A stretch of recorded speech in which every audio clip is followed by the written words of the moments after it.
నమస్తే. మాజీ ముఖ్యమంత్రి కల్వకుంట్ల చంద్రశేఖరరావుకి కాసేపటి క్రితం హైకోర్టు నోటీసులు జారీ చేసింది. ముఖ్యంగా కోకాపేటలో ఉన్నటువంటి అతి విలువైనటువంటి దాదాపుగా భారతదేశంలోనే అతి విలువైనటువంటి భూమి కోకాపేట ల్యాండ్. కోకాపేట ఇది ఎక్కడో కాదు, ఇది హైదరాబాదు నగరం చివరన ఉండేటువంటి ల్యాండ్. గతంలో మనం చూసుకోవడం జరిగింది 2023 కంటే కొంత ముందు దాంట్లో కేసీఆర్ సుమారుగా 3,319 కోట్ల రూపాయలు కోకాపేట భూములను అమ్మి మరి ఎలక్షన్ల ముందు వెళ్ళాలి, 2018 ఎన్నికల్లో ఇచ్చినటువంటి హామీల నెరవేర్చాలి, మళ్ళీ ఇప్పుడు గెలవాలంటే అన్నటువంటి ఒక ఆలోచనతోటి కోకాపేటలో ఉన్నటువంటి భూములన్నిటి కూడా అమ్మేటువంటి కార్యక్రమానికి శ్రీకారం చుట్టడం జరిగింది. దాంట్లో తనకు సంబంధించినటువంటి అనునాయులకు కావచ్చు, తనకు ఉన్నటువంటి స్నేహితులు కావచ్చు, తన బంధువులకు కావచ్చు చాలా తక్కువ ధరకి అక్కడ భూములను కట్టబెట్టినటువంటి ఆరోపణలు వినపడ్డాయి. దీని పట్ల ప్రతిపక్షాలు సైతం కూడా అప్పుడున్నటువంటి గవర్నమెంట్ని, కేసీఆర్ని సైతం కూడా చీల్చి చెండాడడం జరిగింది. ఎందుకంటే అతి విలువైనటువంటి భూముల్లో భాగంగా కోకాపేటకు సంబంధించినటువంటి ల్యాండ్లని అంత తక్కువ ధరకు ఎట్లా కేటాయిస్తాం? ఒక పక్కన ప్రభుత్వం కేవలం ఇది రహస్యంగా ఎలాంటి టెండర్ ప్రక్రియ లేకుండా ఎవరికి తెలియకుండా తనకు సంబంధించినటువంటి అనుచర వర్గానికి భూములను కట్టబెట్టేటువంటి ప్రయత్నం చేయడం జరిగింది. ఒక పక్కన అది జరిగితే ఇంకొక పక్కన తనకు పార్టీ కార్యాలయం కోసం, బీఆర్ఎస్ పార్టీ కార్యాలయం కోసం కోకాపేటలో ఉన్నటువంటి 11 ఎకరాల భూమిని, అంటే 11 ఎకరాల భూమి అంటే సుమారుగా ఇప్పుడు కోకాపేటలో 100 కోట్లకు పైన ఉంటుంది ఒక్కొక్క ఎకరం. ఒక ఎకరం 100 కోట్లకు పైన ఉంటుంది. కానీ కేసీఆర్ కేవలం 37 కోట్ల రూపాయలకు మాత్రమే అక్కడ ఉన్నటువంటి 11 ఎకరాల భూమిని అప్పనంగా బీఆర్ఎస్ పార్టీ కార్యాలయం కోసం కొట్టేసాడు. దీనిపైన హైకోర్టును కూడా సంప్రదించడం జరిగింది. హైకోర్టులో ఫిల్ దాఖలు చేయడం జరిగింది. ఇది దాదాపుగా సంవత్సరం దాటుతూ ఉంది హైకోర్టుని ఆశ్రయించి. ఒక పక్కన పిటిషనర్ ఎవరైతే ఉన్నారో న్యాయవాది వెంకట్రామరెడ్డి, అలాగే గతంలో సైతం కూడా ఫోరం ఫర్ గుడ్ గవర్నెన్స్ సంబంధించినటువంటి వ్యక్తి అయినటువంటి పద్మనాభరెడ్డి, వీళ్ళిద్దరూ హైకోర్టును ఆశ్రయించడం జరిగింది. నిబంధనలకు విరుద్ధంగా కల్వకుంట్ల చంద్రశేఖరరావు తనకు 11 ఎకరాల భూమిని అప్పనంగా కొట్టేసేందుకు ప్రయత్నం చేసి అక్కడ 37 ఎకరాలను కొట్టేసేందుకు కల్వకుంట్ల చంద్రశేఖరరావు ప్రయత్నం చేసిందన్నటువంటి వాళ్ళకి సంబంధించినటువంటి పిటిషన్లో హైకోర్టు కూడా వాళ్ళు మరి సంప్రదించడం జరిగింది. దాంట్లో భాగంగా ఈరోజు హైకోర్టు నోటీసులు ఇవ్వడం జరిగింది. 3 వారాల్లో దీనికి పట్ల వివరణ ఇవ్వాలంటూ నేరుగా కల్వకుంట్ల చంద్రశేఖరరావుకి, అప్పుడు పనిచేసినటువంటి సిఎస్కి, అలాగే కలెక్టర్ సైతం కూడా నోటీసులు జారీ చేసినట్టుగా తెలుస్తూ ఉంది. ఇది కేవలం ఈ యొక్క కోకాపేట భూములే కాదు, హైదరాబాద్లో ఉన్నటువంటి చుట్టుపక్కల ఉన్నటువంటి చాలా భూములని, అంటే లక్షల కోట్ల విలువ చేసేటువంటి భూములని అప్పనంగా కొట్టేసి అప్పనంగా వాళ్ళకు సంబంధించినటువంటి అనునాయులకు కట్టబెట్టి వాళ్ళ దగ్గర నుంచి కమిషన్లు తీసుకున్నాడు అన్నటువంటి ఆరోపణలు సైతం కూడా గతంలో బలంగా వినపడడం జరిగింది. దాంట్లో భాగంగానే ఈరోజు జరిగినటువంటి ఈ యొక్క హైకోర్టులో దీనిపైన విచారణ కొనసాగుతూ ఉంది. ఇప్పటికే జూబ్లీహిల్స్ ప్రాంతంలో ఏదైతే టీఆర్ఎస్ పార్టీ కార్యాలయం తెలంగాణ భవన్ ఉంది, మరో పక్కన ఇప్పుడు బీఆర్ఎస్ పార్టీ కార్యాలయం కావాలి కాబట్టి అది 11 ఎకరాల భూమిని, ఇది వీళ్ళ తాత సొమ్ము అయినట్టుగా 11 ఎకరాల భూమిని ఇష్టం వచ్చినట్టుగా ఎవరి సంబంధించినటువంటి సంప్రదింపు లేదు, ఎలాంటి టెండర్ ప్రక్రియ లేకుండా మా తాత సంపాదించినటువంటి ఆస్తి అని చెప్పేసి ఇలా బీఆర్ఎస్ పార్టీ కార్యాలయానికి కట్టబెట్టేటువంటి ప్రయత్నం ఆనాటి ముఖ్యమంత్రి కల్వకుంట్ల చంద్రశేఖరరావు చేయడం జరిగింది.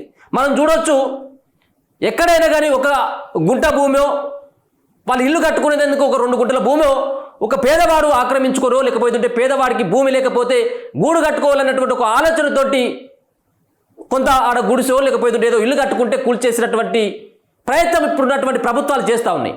కానీ ఇటువంటి ఎకరాల భూములని 100 కోట్లు 1000 కోట్ల రూపాయలకు సంబంధించినటువంటి ల్యాండ్లని ఈ విధంగా 9.5 ఏళ్లలో కల్వకుంట్ల చంద్రశేఖరరావు ఏ విధమైనటువంటి కబ్జాలకు పాల్పడడో ఈ యొక్క ఉదాహరణ చూస్తే కనబడతా ఉంది.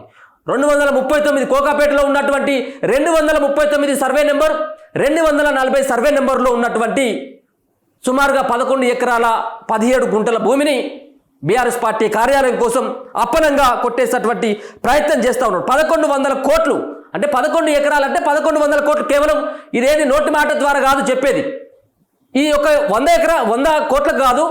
అదే కోకాపేటలో 200 కోట్ల రూపాయలకు కూడా 1 ఎకరం భూమి అమ్ముడుపోయింది. అది రికార్డు చెప్తా ఉన్నాయి, ఒకసారి చూపెట్టేటువంటి ప్రయత్నం కూడా చేస్తాను. ఎందుకంటే ఇగో ఈడ ఎకరం 100 ఇవే కోకాపేటకు సంబంధించినటువంటి ల్యాండ్స్. ఇది సిటీకి అవుట్స్కట్లో ఉంటుంది. ఇక్కడ ఉన్నటువంటి ఈ ల్యాండ్లని ఇగో అక్కడ వీళ్ళు ప్రభుత్వం అప్పుడు ఎన్నికల కంటే ముందు, మొన్న జరిగినటువంటి ఎన్నికల కంటే ముందు ఇక్కడ ఈ ఫ్లాట్లు చేసి వీటిని విక్రయించడం జరిగింది. విక్రయించినటువంటి తరుణంలో ఇండియాలోనే అత్యంత ఖరీదైన భూమి ఎకరం 100 కోట్లు. ఇది ఎకరం 100 కోట్లు, 200 కోట్లకు సైతం కూడా భూమి అమ్ముడుపోయినటువంటి కోకాపేటలో ఒక ఎకరం 200 కోట్ల రూపాయలు కూడా అమ్ముడుపోయింది. అతి విలువైనటువంటి భూమి ఎకరం 100 కోట్లు. ఇగో ఇదే సంబంధించినటువంటి ల్యాండ్ అంతా కూడా సర్వే నెంబర్ 239 240లో ఉన్నటువంటి ఇది ఈ సర్వే నెంబర్.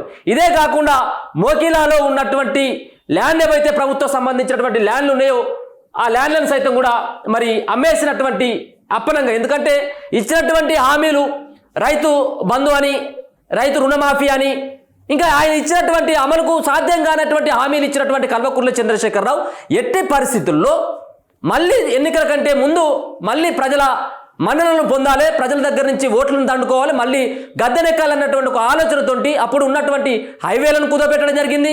అలాగే వైన్ షాప్ సంబంధించినటువంటి టెండర్లని పూర్తి కాకముందుకే మళ్ళీ టెండర్లను పిలుపుకొని అక్కడ ఆదాయాన్ని సమకూర్చేటువంటి ప్రయత్నం చేయడం జరిగింది.